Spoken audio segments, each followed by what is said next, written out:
سلمان اکرم راجہ صاحب نے کہا کہ ہم سے یعنی پی ٹی آئی پاکستان والوں سے عہدیداروں سے مشاورت نہیں ہوئی. تو یہ دو الگ الگ چیزیں ہیں. جو عمران خان صاحب والا بیانیہ ہے جو پی ٹی آئی ٹویٹر پہ چلاتی ہے, بیرون ملک بیٹھے ہوئے لوگ ٹویٹر پہ چلاتے ہیں, عمران خان صاحب والا بیانیہ یہ ہے کہ آؤ احتجاج میں شرکت کرو. تو اس پالیسی کے حوالے سے بعض لوگ ڈیمانڈ کرتے ہیں کلیئرٹی. میرا یہ خیال ہے کہ پاکستان تحریک انصاف اسی طرح سے لے کر چلنا چاہتی ہے. ملک میں جب احتجاج کی کال آئے گی تو ملک میں احتجاج کے لیے یہی تمام لوگ پورا زور لگائیں گے, اور ان میں بیرسٹر گور صاحب درمیان میں کہیں رہیں گے, باقی لوگ زور لگائیں گے. جو بیرون ملک والا احتجاج ہے اس میں چونکہ عمران خان صاحب کا اکاؤنٹ بھی ملک سے باہر سے آپریٹ کیا جا رہا ہے, وہ اسی طرح سے بیرون ملک احتجاج پہ پورا زور لگائے گا. مجھے نظر آتا ہے یہ پالیسی ہے. اب اس کو کوئی ڈبل پالیسی کہتا ہے تو وہ کہے, لیکن پی ٹی آئی کی شاید اس وقت تک پالیسی بھی یہی ہے. عاصم منیر صاحب کے خلاف یہ احتجاج کرنے جا رہے ہیں. دوسرا, عمران خان صاحب جو ہیں ان کے کیس میں آپ دیکھیے کہ آج سماعت تھی. یہ جو 3 رکنی بینچ تھا قائم مقام چیف جسٹس سرفراز ڈوگر صاحب کی قیادت میں, اس 3 رکنی بینچ میں جج صاحب آصف صاحب جو ہیں ان کے چھٹی پر ہونے کی وجہ سے ان کی عدالت کے باہر لگا ایک عدد پیپر, اس پہ لکھا ہوتا جج صاحب جو ہیں وہ دستیاب نہیں ہیں تو ان کی کاز لسٹ کینسل ہے. جب دستیاب نہیں ہے جج صاحب اپنے سنگل بینچ کیسز کے لیے, تو پھر جج صاحب اس 3 رکنی بینچ میں بھی دستیاب نہیں ہے, جس کا مطلب ہے کہ اس 3 رکنی بینچ میں بھی سماعت نہیں ہوگی. تو سسٹم نے پی ٹی آئی کو کہہ دیا کہ ابھی جائیے, جب تک منظوری نہیں ہے تب تک انصاف نہیں ہے, سماعت ہی نہیں ہے. پاکستان تحریک انصاف والوں کو یہاں سے بھیج دیا گیا. بیچارے پھر عدالت کے باہر احتجاج کر رہے تھے پی ٹی آئی والے. آپ دیکھیے کیا کیا ہوا ہے اس کیس میں. یہ جو سزا معطلی کی درخواست تھی, اس کیس میں ہمیں یہ پتا چلا کہ یہ ابھی لگ رہی ہے, تب لگ رہی ہے, پھر لگ رہی ہے, پھر باہر آ کر احتجاج شروع ہوا. پھر علیمہ خان صاحبہ نے, ان کی دیگر بہنوں نے, ان لوگوں نے جا کر جج صاحب کے سٹاف سے مل کر بات کرنا شروع کی, بات نہیں بنی. پھر یہ لوگ باہر دھرنا دے دیں گے, بیٹھ جائیں گے. پھر گنڈا پور صاحب آ گئے, جا کر جج صاحب سے مل لیے. اگلے ہفتے منگل کو لگ جائے گی, پھر نہیں لگی, پھر احتجاج ہوا. پھر اس کے بعد 5 تاریخ کو ہو جائے گی سماعت. عید سے ذرا سا پہلے 5 تاریخ کو سماعت ہوئی. تو وہ لوگ جنہوں نے عمران خان کے خلاف کیس لڑ کے سزا دلوائی تھی, تو وہ تو بڑے کامیاب لوگ ہیں. جیل والی سماعت میں انہوں نے سزا دلوا دی تھی, اور وہ تو تیاری کر کے بیٹھے ہوتے. انہوں نے کہا ہمیں تیاری کے لیے وقت چاہیے, اور جج صاحب نے وقت دے دیا. بڑا زور لگایا سلمان صفدر صاحب نے کہ یہ نہ کیجئے, لیکن بہرحال وقت دے دیا گیا. اور اب یہ سماعت پھر ملتوی ہو گئی. جج صاحب چھٹی پر ہیں, پھر احتجاج کر رہے تھے پاکستان تحریک انصاف والے. آج بڑی تیاری تھی اسلام آباد پولیس کی, بہت بڑی تعداد میں اسلام آباد پولیس والے, یہ جو آپ ویڈیو دیکھ رہے ہیں, یہ بھی موجود تھے کہ اگر آج پاکستان تحریک انصاف والے یہاں پر کچھ کریں گے تو ان سے کیسے نمٹنا ہے. لیکن پھر کچھ بھی نہیں ہوا. وہ جو باہر احتجاج تھا, جو احتجاج یہ کہ انصاف دو, سماعت کرو, رہائی کرو, عمران خان کو رہا کرو, وہ والا احتجاج ہو جائے, اس سے سسٹم کو بہت زیادہ فرق نہیں پڑتا. وہ احتجاج ہونے دیا گیا, اطمینان کے ساتھ ہو گیا. تو یہ جو پیپر ہے, یہ پیپر اعلان ہے پی ٹی آئی کے لیے ایبسلیوٹلی ناٹ. تو پہلے بھی سماعتیں نہیں ہو رہی تھیں, پھر درمیان میں ایک سماعت ہوئی, برائے نام ہوئی بہت زیادہ احتجاج کے بعد, اب پھر یہ ہو گیا ہے. تو دوسری جانب توشہ خانہ 2 کیس جو ہے, اس میں اب غالباً ہمارے پاس جولائی کے آغاز کی ڈیٹ آ گئی ہے. وہاں پر بھی اسی طرح کا معاملہ ہے, لمبا کھینچ دیا گیا اس کو. توشہ خانہ 2 کیس میں کیا ہوا؟ توشہ خانہ 2 کیس کے حوالے سے خالد یوسف چودھری صاحب, یہ عمران خان صاحب کے وکلا میں شامل ہیں, انہوں نے کہا کہ ہمیں کل شام کو بتا دیا گیا تھا کہ سماعت ملتوی کر دی گئی ہے, مگر یہ جو اسلام آباد ہائی کورٹ والی سماعتیں, ان کے حوالے سے ہمیں کوئی اطلاع نہیں دی گئی تھی. اب جو توشہ خانہ 2 والے کیس ہیں, ان کی سماعت جو ہے وہ آگے بڑھا دی گئی ہے 1 جولائی تک. یہ خالد یوسف چودھری صاحب نے ہمیں بتایا ہے. تو میں نے آپ سے پہلے بھی عرض کیا تھا, اب بھی بتا دوں آپ کو کہ عمران خان صاحب کی یہاں سے ضمانت ہو جائے, سزا معطلی ہو جائے, اور پھر اس کے بعد جو یہ کیس ہے نا, جو اس سال سنا بھی نہیں جا سکتا, یہ بتایا گیا تھا عدالت کی جانب سے, یہ بعد میں سنا جائے لیکن سزا معطلی ہو جائے. تو توشہ خانہ 2 کیس میں عمران خان صاحب اڈیالہ جیل میں ہیں. 1 جولائی تک کی ڈیٹ ہے, وہ چلے گی. جب وہ چلے گی تو عمران خان صاحب پھر اندر ہیں. پھر اس کے بعد یہ جو 9 مئی کے 8 مقدمات, غالباً 16 یا 17 جون کو اس کی سماعت ہے, یہ سماعت ہو جائے اور عمران خان صاحب کی ان مقدمات میں بھی ضمانت ہو جائے, تو ابھی عمران خان صاحب توشہ خانہ 2 کیس میں اندر ہیں. رانا ثناء اللہ صاحب نے ٹیلی ویژن پر آن ریکارڈ کہا کر کہ عمران خان صاحب پر اتنے مقدمات ہیں کہ عمران خان صاحب کا باہر آنا ممکن نہیں ہے. وہ یہ بھی کہہ چکے کہ عمران خان صاحب نہ ہم سے بات کرنا چاہتے ہیں, نہ کسی اور سے بات کرنا چاہتے ہیں, ہمیں تو لگتا ہے کہ وہ باہر آنا ہی نہیں چاہتے. تو عمران خان صاحب کے معاملات میں عمران خان صاحب کی رہائی کب ہوگی یہ عمران خان صاحب خود بتائیں گے. اور باقی اگر عمران خان صاحب یہ کہتے ہیں کہ میں اپنے مقدمات بغیر کسی ڈیل کے, بغیر کسی سے معاملات طے کیے خود عدالتوں سے آن میرٹ لڑ کر باہر آؤں گا, میں نے کوئی جرم نہیں کیا ہے, میں اپنی بے گناہی ثابت کروں گا, نواز شریف کی طرح, آصف علی زرداری کی طرح, مجھے یہ نہیں کرنا کہ میں ڈیل کر کے باہر نکلوں. تو ابھی عمران خان صاحب کو بتایا گیا ہے کہ آپ کے لیے پھر عدالتوں کے دروازے بند ہوتے رہیں گے. یہ عمران خان صاحب کو اس سسٹم نے بتایا ہے.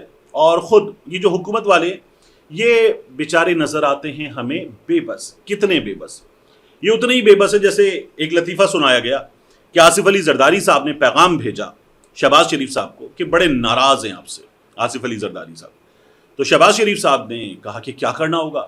جنہوں نے پیغام پہنچایا انہوں نے کہا زرداری صاحب سے ملنے. تو شہباز شریف صاحب جو ہیں وہ پریزیڈنسی پہنچے اور پہنچ کے انہوں نے کہا کہ آپ مجھ سے ناراض ہیں. انہوں نے کہا میں بہت ناراض ہوں آپ سے. انہوں نے کہا آپ کیوں ناراض ہیں مجھ سے؟ انہوں نے کہا میں آپ سے اس لیے ناراض ہوں کہ بجٹ بنا دیا, ایک لفظ نہیں پوچھا ہم سے. ہماری بھی کچھ ڈیمانڈز تھیں اس بجٹ کے حوالے سے, آپ ہماری ڈیمانڈز سنتے, کتنی تنخواہیں بڑھانی ہیں, پی ایس ڈی پی میں ہمارا کیا حصہ ہے, باقی چیزیں ہیں. تو آپ نے ہم سے ایک لفظ کی مشاورت نہیں کی, میں آپ سے بڑا ناراض ہوں. تو شہباز شریف صاحب ہنسے. انہوں نے کہا آپ یہ کہہ رہے ہیں کہ ہم نے بجٹ بنا لیا آپ کے بغیر؟ تو انہوں نے کہا ہاں بالکل ایسے ہی کیا آپ نے. تو انہوں نے کہا جنہوں نے بجٹ بنایا انہوں نے ہم سے بھی نہیں پوچھا تو ہم کس سے ناراض ہوں. تو یہ شہباز شریف صاحب کی حالت ہے. نجم سیٹھی صاحب یہ لطیفہ سنا رہے تھے شہباز شریف صاحب کے حوالے سے. اب آ جائیے بجٹ پر. سب سے آخر میں جو بات کرنی تھی, بجٹ کے حوالے سے ہمارے سامنے سچویشن یہ ہے کہ اس بجٹ میں جو حکومت کہہ رہی نا, جو میں نے آپ کو پورا ایک چارٹ دکھایا تھا کہ کس کی تنخواہ پر کتنا پہلے ٹیکس تھا اب کتنا ہے, یعنی کسی کو 2000 روپے کا ٹیکس ریلیف پر منتھ ملے گا, کسی کو 16,000 روپے کا, بہت بڑی تنخواہ پر 16,000 روپے کا ٹیکس ریلیف پر منتھ ملے گا. تو کسی نے کہا کہ کسی بڑے ریسٹورنٹ میں ایک وقت کا ڈائن آؤٹ بھی اتنے پیسوں میں نہیں ہوتا جتنے پیسوں میں یہ ریلیف دے رہے ہیں. تو یہ کوئی ریلیف نہیں ہے. دوسرا, آپ نے جو پیٹرولیم پر لیوی بڑھا دیا ہے, پھر آپ نے دیگر اشیاء پر ٹیکس لگا دیے ہیں اور ٹیکسز کی بھرمار ہے. آنے والے دنوں میں ہمارے سامنے کھلتا چلا جائے گا کہ یہ بجٹ مہنگائی کس طرح سے دھڑا دھڑ لے کر آ رہا ہے. اور آپ نے اگر 10%, 7 سے 10% تنخواہیں بڑھائی ہیں, تو یہ جو آپ نے لیوی بڑھائی ہے, ابھی آپ بجلی کے ریٹس بڑھائیں گے اور پھر آپ بڑھاتے رہیں گے مختلف چیزوں کی قیمتیں اور مختلف اشیاء پر ٹیکس, تو اس کے نتیجے میں کیا ہوگا؟ اس کے نتیجے میں مہنگائی کا طوفان آئے گا. اور یہ جو 10% والا ریلیف ہے یا ایک ڈائن آؤٹ جتنا ریلیف ہے, یہ ریلیف کسی کام کا نہیں ہے. اور یہ ہمیں لگ پتا جائے گا اس حکومت کی جانب سے. جیسے مریم نواز شریف صاحبہ نے کہا کہ وفاق نے ایک بہترین عوام دوست بجٹ دیا ہے. یہاں میں آپ سے عرض کروں, میں گیا تھا کراچی میں, واٹر پمپ چورنگی پر ایک بڑی زبردست مارکیٹ ہے, بہت بڑی تعداد میں لوگ خریداری کے لیے آتے ہیں اس مارکیٹ میں. ہم نے ایک ویڈیو ریکارڈ کی, عوامی تاثرات.